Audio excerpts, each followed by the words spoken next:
আসসালামু আলাইকুম আমার প্রিয় ভিউয়ার্স, সবাইকে রমজানুল মোবারক। আশা করি সবাই ভালো আছেন, সুস্থ আছেন। আজকে আমি একটা ডো দিয়ে 4 রকমের ইফতার আইটেম বানিয়ে দেখাবো, আর কিভাবে এগুলো ফ্রোজেন করবেন সেটাও আমি দেখাবো। রোজার সময় আমরা অনেক বিজি থাকি, তাই একটা ডো দিয়ে যদি অনেকগুলো আইটেম বানানো যায় তাহলে কিন্তু অনেকটা সময় সেভ হয়ে যায়। আর একেবারে বেশি বানিয়ে ফ্রোজেন করে রাখলে সারা মাস খাওয়া যায়।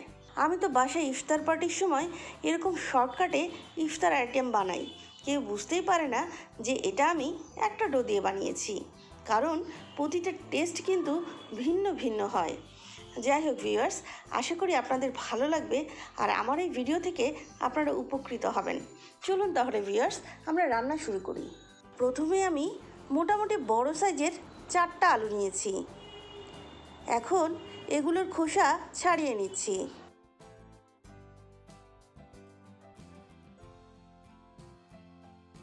এগুলো এরকমভাবে পিস করে নিচ্ছি।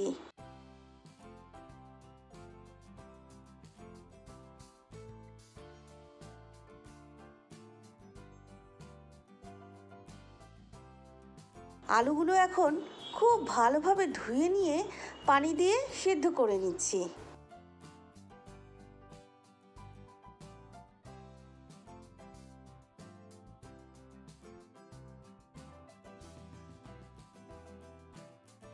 সিদ্ধ হয়ে গেলে পানি ঝরিয়ে নিব।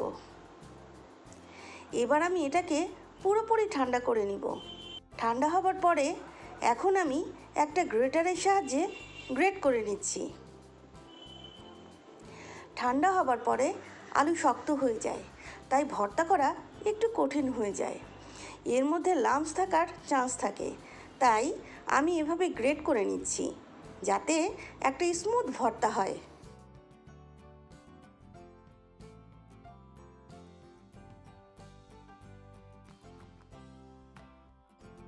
আমার সব আলুর টুকরো গ্রেট করা শেষ। এখন আমি এর মধ্যে অ্যাড করছি 1 চা চামচ রসুন পেস্ট, 1/2 চা চামচ আদা পেস্ট, 1 চা চামচ কালো গোলমরিচ গুঁড়া, 1 চা চামচ ভাজা জিরা গুঁড়া, 1/2 চা চামচ ধনিয়া গুঁড়া, 1/4 চা চামচ গরম মশলা গুঁড়া, 1/2 চা চামচ চিলি ফ্লেক্স, আর অ্যাড করছি স্বাদ মতো লবণ। এখানে আমি আরও অ্যাড করছি 1/4 কাপ পরিমাণ কর্নফ্লাওয়ার, 1.5 টেবিল চামচ ধনে পাতা কুচি। এখন সব উপকরণগুলোকে আমি খুব ভালোভাবে মেখে নিচ্ছি। ভিউয়ার্স, এখানে লবণ আর মরিচের পরিমাণ একটু কম করে দিতে হবে, পরে আলাদা আলাদাভাবে এগুলো অ্যাডজাস্ট করে নিতে পারবেন।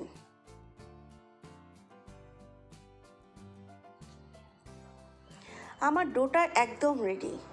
এখন আমি এটাকে 4 ভাগে ভাগ করে নিয়েছি।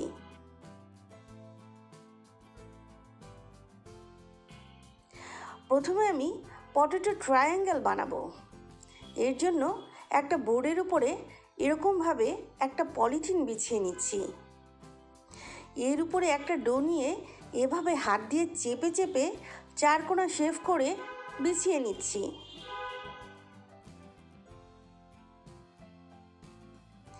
এখন আমি এর চারপাশ থেকে অসমান অংশ কেটে নিচ্ছি। প্রথমে স্কোয়ার করে কেটে নিয়ে এরপরে ছোট ছোট ট্রায়াঙ্গেল করে কেটে নিচ্ছি।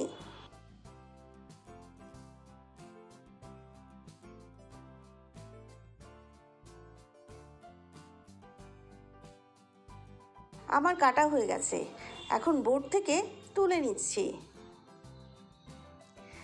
নিচে পলিথিন বিছিয়ে নিয়েছি, এ কারণে দেখুন ভিউয়ার্স কি দারুণভাবে উঠে যাচ্ছে।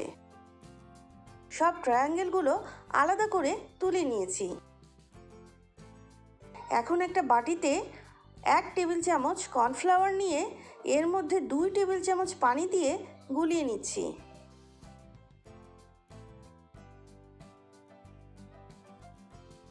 এখন যে প্লেটে আমি ট্রায়াঙ্গেলগুলো রাখবো সেখানে এরকম পলিথিন বিছিয়ে নিচ্ছি।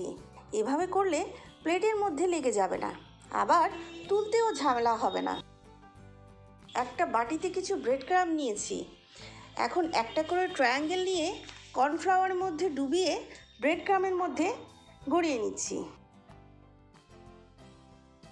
বাস হয়ে গেল। এখন একটা প্লেটের মধ্যে নিয়ে নিচ্ছি।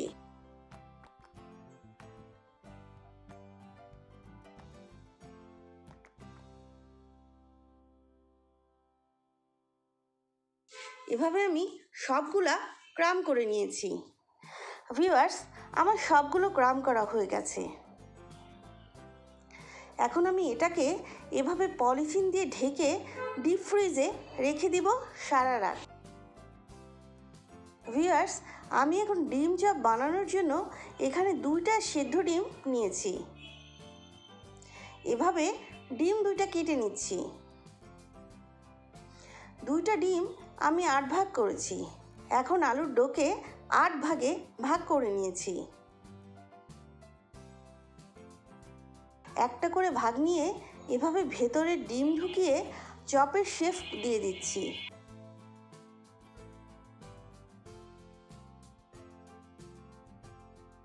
আলু দিয়ে ডিমটাকে খুব ভালোভাবে ঢেকে দিতে হবে।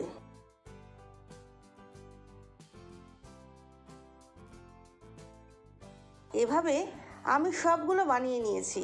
এই চপগুলো ক্রাম করার জন্য একটা ডিম ফেটে নিয়েছি আর নিয়েছি ব্রেড ক্রাম। প্লেটের উপরে একইভাবে পলিথিন বিছিয়ে নিয়েছি। এখন একটা করে চপ নিয়ে ডিমের মধ্যে চুবিয়ে ব্রেড ক্রামের মধ্যে গড়িয়ে নিচ্ছি।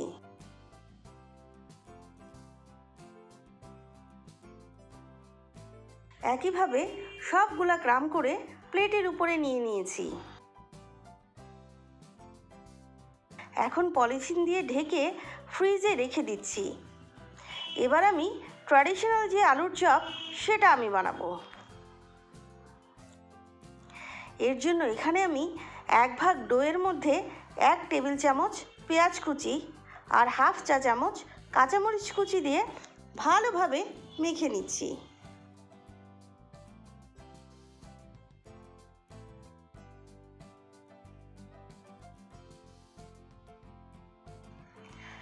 এখন ডো থেকে অল্প অল্প করে নিয়ে এভাবে চপ বানিয়ে নিচ্ছি।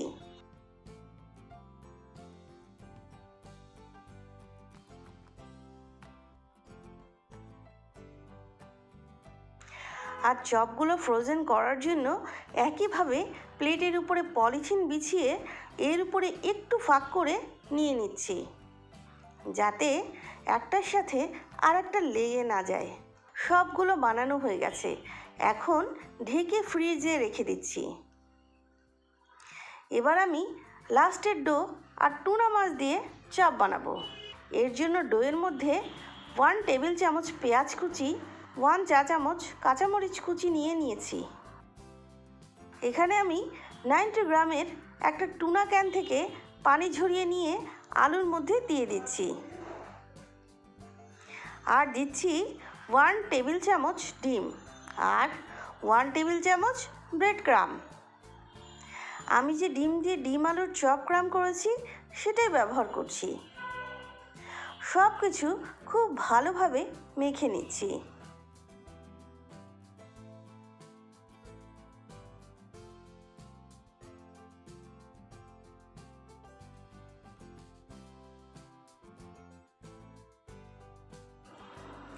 আমার ডোটা একদম রেডি। এখন আমি এখান থেকে অল্প অল্প করে নিয়ে কাটলেটের মতো করে বানিয়ে নিচ্ছি।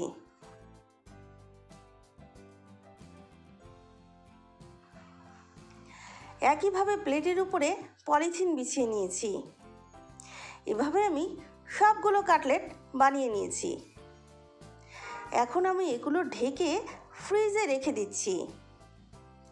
ওভারনাইট ফ্রিজে রাখার পরে আমি সব বের করে নিয়েছি।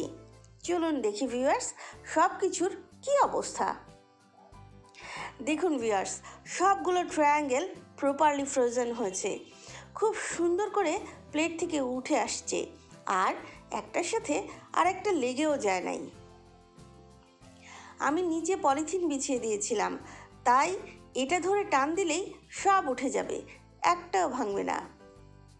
এখন দেখি ডিম আলুর চপের কী অবস্থা। এটাও কিন্তু দারুণভাবে প্লেট থেকে উঠে আসছে, আর একটার সাথে আর একটা লেগে যায় নাই।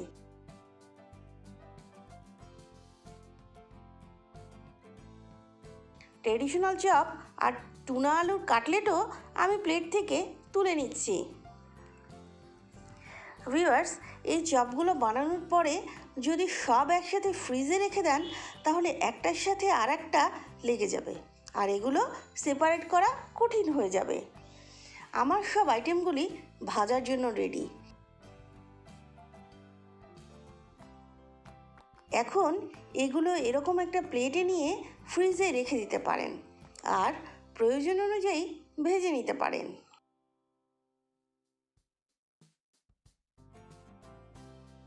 আপনারা চাইলে এরকম জিপলক ব্যাগের মধ্যেও রেখে দিতে পারবেন।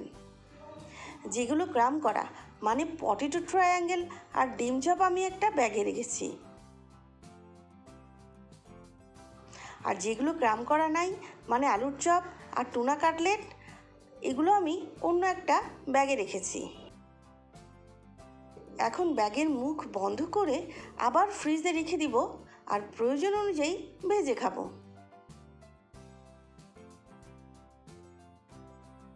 ভিউয়ার্স, এখান থেকে কয়েকটা নিয়ে আমি ভেজে নিয়েছি জাস্ট আপনাদের দেখানোর জন্য যে ভাজার পরে এগুলোর কী অবস্থা হয়।